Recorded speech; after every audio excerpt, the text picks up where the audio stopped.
And he has already said publicly that when President Trump takes office, he's going to threaten Putin with a rise in aid to Ukraine if he doesn't agree to end the war.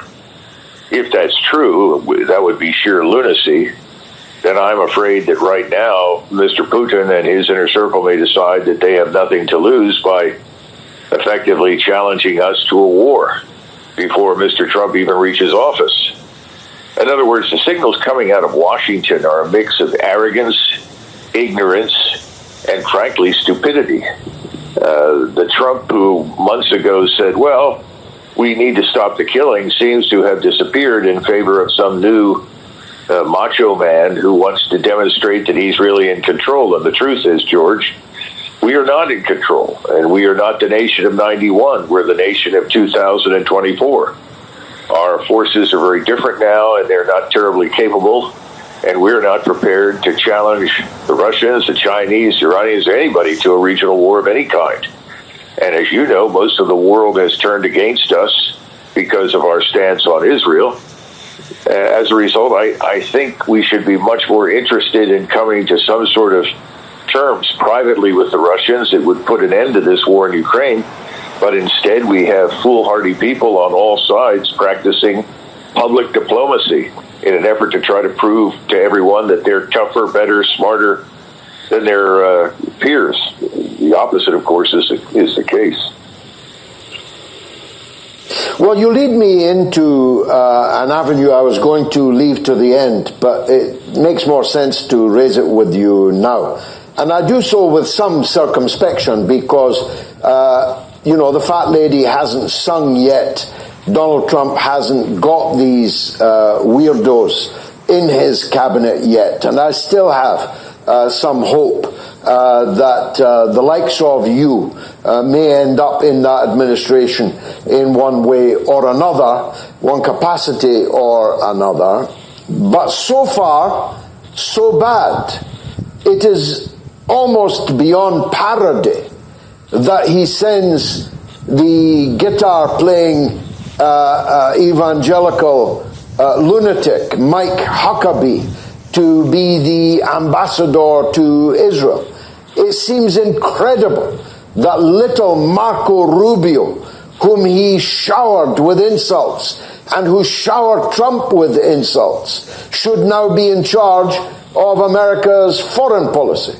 It's incredible that the new Secretary of Defense is a man who believes in the red heifers and the rebuilding of the temple, and who does not admit that there is such a thing as a Palestinian. And I could go on. Appointment after appointment after appointment has been disappointment after disappointment. How? Why? How did this happen? I think we have to look at the sources of money and power that ultimately delivered the election for Donald Trump. And this is something that sadly characterizes business in Washington. You've certainly pointed to it to some extent in London. But in Washington right now, everybody knows where the money is. And the money is on the side of Israel, and as you point out, the evangelicals, but largely on the side of Israel and its agents here in the United States, who assembled enormous quantities of money and made it possible for him to win the election. So he's now hostage to his donors to a large extent. And I'm beginning to think that President Trump wanted desperately to be president as vindication for what he didn't end up with in 2020. But beyond that, I'm not sure how carefully he's considered everything. And George, any president who is heavily engaged with conflicts overseas, which is where we are now, usually fails miserably at home. And he has a very, let us say, ambitious agenda here in the United States. History tells us that you can't do both at once.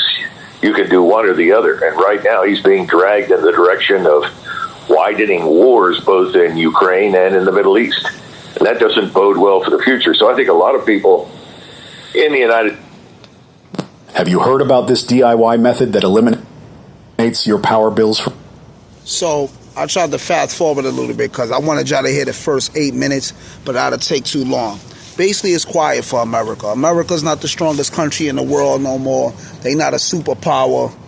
You know, they nobody's scared of them no more. And it's kind of like the bully, right? It's like if a bully beat up 8 or 9 or 10 tough niggas. They tough too, but nobody just can't beat this bully. But the bully beat all these tough niggas up individually. And then eventually, as the bully get older and get weaker, all the tough niggas team up and wolf pack the bully, right? America's about to get wolf packed. All the countries they bullied, starved, sanctioned, Venezuela, all the Middle Eastern Muslim countries, Russia, China. Niggas is tired of white supremacy. Basically, it's over for white supremacy. World War III will be the end of white supremacy. America can't beat Russia. They lied to y'all and see what they talk about further on in that's Scott Ritter. Scott Ritter's ex-military. You know what I'm saying? Scott Ritter, Doug McGregor, and them. Y'all got to tap into them on YouTube because they are super tapped in ex-military war generals for United States. You know what I'm saying? These dudes was high ranking officials, right? They got connects around the world. America lies to the people in America. Our news make us think we undefeated, we the toughest, and nobody could beat us. I even speak to some of my co-workers and just different people that I know from all ethnicities and backgrounds, and they really believe America cannot be defeated. Bro, I know a lot of people are African, Asian. Nah, not America. We undefeatable. We number one. Niggas is, our country brainwashes us. Dudes is closed-minded, right? Russia is elite. Russia's not a game. They got sonic missiles. They got over like 10,000 atomic bombs. Russia's loaded. America can't outgun them. America can't do nothing with Russia. Putin chicken is super long. They don't even tell you that. Putin worth like 300 billion. Niggas got the bag. Russia got the bag. Iran got the bag. They the second world's largest oil suppliers. They got hypersonic weapons and all that. And China got the bag. Niggas got the bag. So it's 3 big woolly niggas that got the bag against an ex-big woolly nigga that still think he tough and think he a shooter. Right? Britain, France, Italy, America, Israel, all of these countries that they consider, that they call Western powers, they don't necessarily mean like in the West, like as a place. They talking about West as in a group of people, right? The Western powers is white supremacy. And this shit is about to crumble, right? And people like, oh, you live in America and you want America to crumble, but listen, man. My enemy's enemy is my best friend. Even if I'm neutral and not involved with nothing. But if somebody's beating my ass, always suppressing me, suppressing my people, they'll let everybody come here and get Chinatown, and niggas will get little Italys, and niggas get little Yemens. There's a little Yemen in the Bronx, and there's a little Yemen in Brooklyn. Every other ethnicity can come here and get a little something, right? Like they're like a little community, like a little village. They destroyed all our shits, man. Rosewood, both Black Wall Street, Seneca Village. Every time, America will not let black indigenous Americans set up nothing.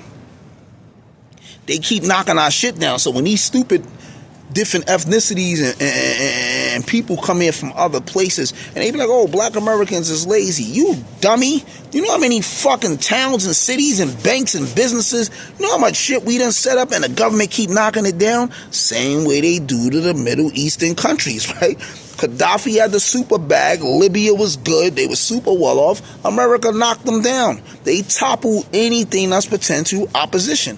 Venezuela was flourishing. Venezuela has the largest oil reserves in the world to this day.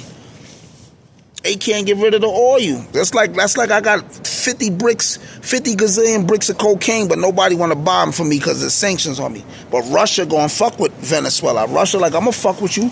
I'm gonna feed y'all niggas, but you gonna give me them bricks of coke for cheap, right? So all these niggas everybody that America bullied is now super strong. Most of them. Russia, China, and Iran is. North Korea is too. They got money. They got a lot of weapons. They got nukes. And they're about to wolf pack America. They gonna fuck. France is pussy. France be getting beat by little countries. We know Haiti defeated France 2 times. The West African countries is kicking France out. The Sahel Alliance, Mali, Niger, and Cote d'Ivoire. We know they got rid of the French. Like, it's over. French is like the softest niggas. America had to help France because Hitler was packing them niggas up, right? Y'all gotta study history. You know what I'm saying? Joseph Stalin and the Russians defeated the Nazis. And what America did was they took the top Nazi generals and scientists and they hid them in America and gave them different identities and gave them government jobs.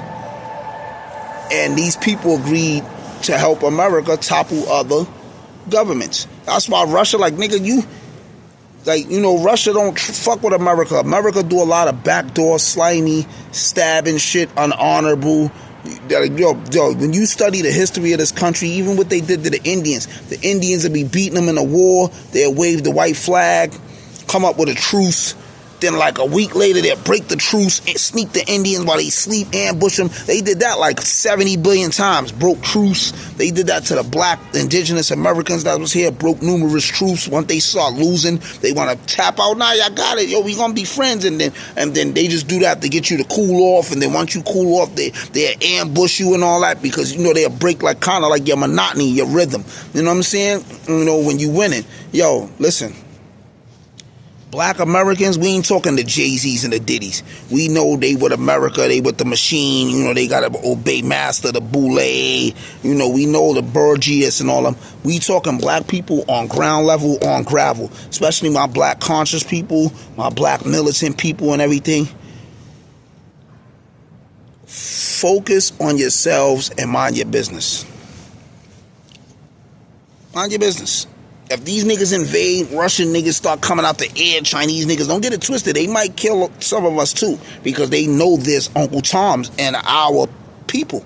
So they don't got time to differentiate. We know blacks went over to Vietnam. They told them niggas go back. The blacks didn't want to go back because they wanted to show America we love our country, we brave. So Vietnam started sacrificing them niggas, chopping their glizzy off, putting it in their mouth, violating them niggas. And that was good for them. Right? Because how do you fight for your oppressor? How do you go to war and put on for a nigga that's beating your ass? That's you the stupidest dummy on earth, right?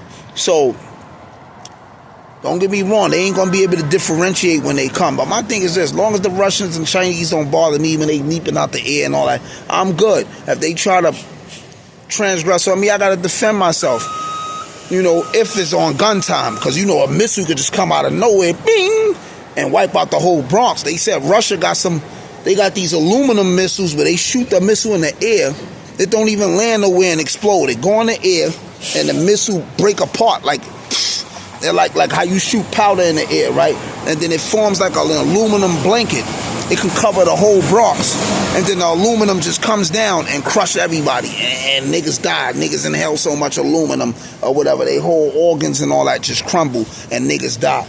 You know what I'm saying? So this shit is different. Niggas got all type of weapons. Iran got some weapons, like sonic weapons, where they could shoot the shit. That shit'll crack niggas' eardrums and all that. Niggas' eyes will just bust out. All type of shit. Niggas is on their job, right? And nobody likes to bully. And I'm not saying all white Americans is our enemy. We know we have bad blood and bad history with them. But all white people is not bad. There is sincere good ones. That's how we was able to escape during the Underground Railroad and stuff like that. For those that was slaves, the black slaves. Because we know there was black slaves that came from Africa. Then there was black indigenous people that was here that got enslaved, but they was here already before the slave trade. We know all that stuff, right? But this is going to be a second part. But this is the end. World War III is the end of white supremacy. And I can't wait till white supremacy crumble because I believe we all should be equal. And that's what communism is, right? They switched and revamped what communism is. But communism is we